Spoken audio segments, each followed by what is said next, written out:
নিয়ে আসছেন আবু তোরাব্বাই। আবু তোরাব্বাইকে তার বক্তব্যের জন্য অনুরোধ জানাচ্ছি। আসসালামু আলাইকুম। আজকের এই দর্শন বিরোধী মানববন্ধন এবং দর্শকদের সর্বোচ্চ শাস্তির দাবিতে আজকের এই মানববন্ধনে আসলে বক্তব্য দেওয়ার কিছু নেই। আপনারা সবাই জানেন সারা বাংলাদেশে আজকে কিছুদিন যাবত না অনেক দিন যাবতে এই দর্শন একটা চলমান প্রক্রিয়া হয়ে দাঁড়িয়েছে, কিন্তু আমাদের উদাসীনতা, আমাদের অনৈতিক বিচার কার্যক্রম এই সব কিছুর জন্য দায়ী। তো আমি চাই আর যেন একটি দর্শনও না ঘটে, এবং বিশেষ করে আমার এই সোনারগাঁয়ে তথা সারা বাংলাদেশে যেন আর একটি দর্শনের ঘটনা না ঘটে। এটা সর্বোচ্চ শাস্তি যেন ফাঁসি কার্যকর করা হয়, এবং অচিরেই যেটা প্রমাণ ভিত্তিক যেটা দর্শন হয়েছে, যেটা প্রমাণ আমরা হাতে পেয়েছি, সেইটার যেন সর্বোচ্চ শাস্তি দেওয়া হয়। এই বলে আমার সংক্ষিপ্ত বক্তব্য শেষ করছি। অসংখ্য ধন্যবাদ আবু তোরাব্বাইকে। এই পর্যায়ে আমাদের এখানে বক্তব্য রাখবেন একজন কোরআনী হাফেজ, যাকে আমরা এখানে মানববন্ধনে উপস্থিত দেখছি সেই প্রথম থেকেই। আমাদের আরাফাত হোসেন ইয়াসিন ভাই আসছে, আরাফাত হোসেন ইয়াসিন ভাই আসছে তার বক্তব্য নিয়ে। আসসালামু আলাইকুম ওয়া রাহমাতুল্লাহি ওয়া বারাকাতুহু। আলহামদুলিল্লাহ নাহমাদুহু ওয়া নাস্তাঈনুহু ওয়া নাস্তাগফিরুহু ওয়া নাউযু বিল্লাহি মিন শুরুরি আনফুসিনা ওয়া মিন সাইয়্যাতি আমালিনা। আজকে এখানে বক্তব্য দেওয়ার কিছুই নেই। আমরা দীর্ঘদিন যাবত দেখতেছি, আমরা এখন ফেসবুকে ঢুকলে দেখা যাচ্ছে দর্শক বেড়ে যাচ্ছে। এখন আমরা এখনো দেখতেছি দর্শকদের বিচার 180 দিন 182 দিন এরকম প্রকাশ করতেছে, অথচ আমাদের কাছে পর্যাপ্ত ডকুমেন্ট আছে, বিচার করার সবকিছু আছে, কিন্তু আমরা বিচার করতেছি না।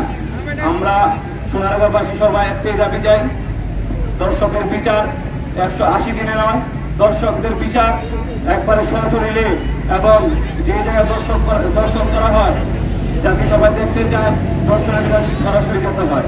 আমরা একটাই দাবি, আমরা আজকে এখানে একত্রিত হয়েছি দর্শকের বিচার যত বাংলার জমিনে সবার সামনে করা। এক দর্শককে যদি আপনি সর্বোচ্চ শাস্তি দেন, বাকি দর্শকরা এরকম পাপ করার জন্য সুযোগ পাবে না। এই বলে আমার বক্তব্য আমি শেষ করছি। আসসালামু আলাইকুম ওয়া রাহমাতুল্লাহি ওয়া বারাকাতুহু।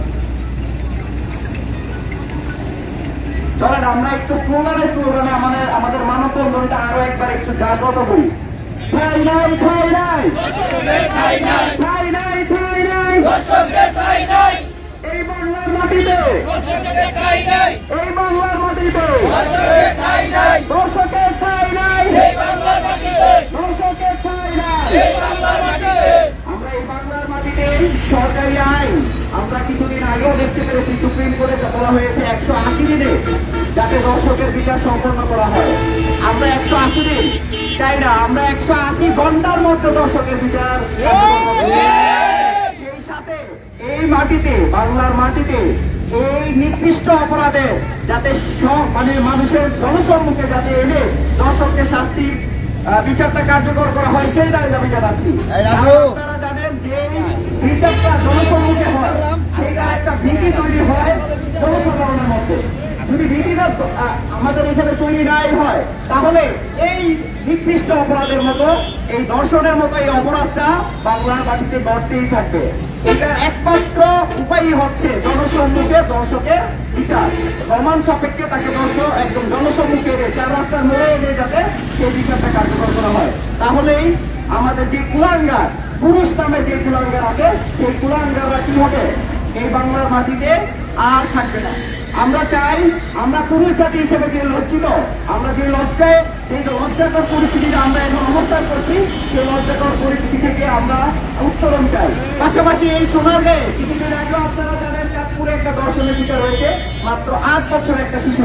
সেই শিশুটির পরিবার আসলে কতটা অসহায়, একজন দর্শিতার পরিবার কতটা অসহায় হয়, সেই দর্শিতার পরিবারের কাছে কিন্তু সরকার পাশাপাশি জনপ্রতিনিধি তারা কিন্তু দাঁড়ায় না।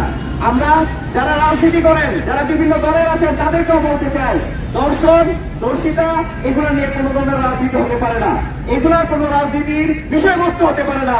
আপনারা সদর্পণে রাজনীতি করেন, পাশাপাশি এই বাংলার মাটিতে যাতে দর্শকের মতো এই কুলাঙ্গার আর জীবিত না থাকতে পারে সেই ব্যাপারে উদ্যোগ নেন, দর্শিতার পরিবারের পাশে দাঁড়ান। তাহলেই আপনারা রাজনীতির মাঠে এবং সব জায়গায় গ্রহণযোগ্যতা অর্জন করবেন।